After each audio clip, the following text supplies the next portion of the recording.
it's not about talking.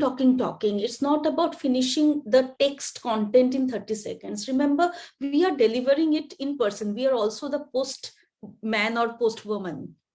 So it is not my text content that I've created a complex sentence of I help leaders and founders and change makers create impact and legacy with the help of authentic storytelling. I teach experiential workshops. It is not that.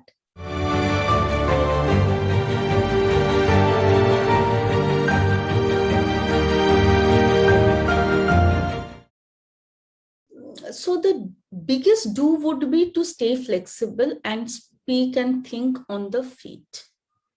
The mistake we often make, especially as entrepreneurs, is to quickly learn your 30-second pitch verbal and your 3-minute pitch for recording on with PowerPoint slides. The thing is that, it's not about talking. It's not about finishing the text content in 30 seconds. Remember, we are delivering it in person. We are also the postman or postwoman. So it is not my text content that I've created a complex sentence of I help leaders and founders and change makers create impact and legacy with the help of authentic storytelling. I teach experiential workshops. It is not that. It is about, oh, you must be having such an interesting story.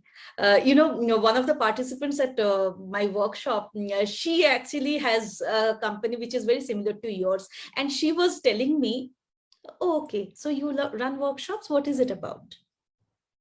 So you see what is the impact that is being created from the first example and the second one.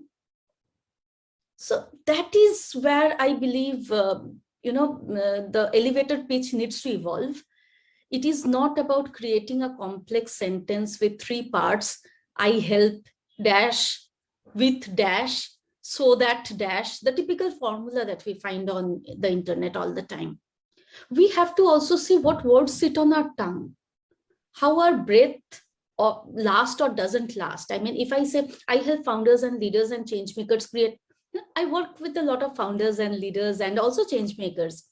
What I do is I help them create impact and legacy. So I'm breaking it into sentences so that it sits well with my normal way of talking and conversational approach. So these are the small things that we should do, and we should stay agile. If I am talking to you and I know you are a founder, I don't need to talk about change makers. Whatever your identity or whatever the context is. If I and you are meeting at our, children's school function, you know something about me, you don't know something about me. So I need to think on the feet where I begin. I don't need to start with, I am Sinjini Sengupta, etc., etc. So that agility and that flexibility is very important. That's the biggest do. The second do is to assess who is this person? What do I look from this conversation? Or just to stay open rather than just complete that text in 30 seconds. The don't would be to grab too much time out of turn, because everybody loves the sound of their own voice. Be curious about the other person if you want to get something of it.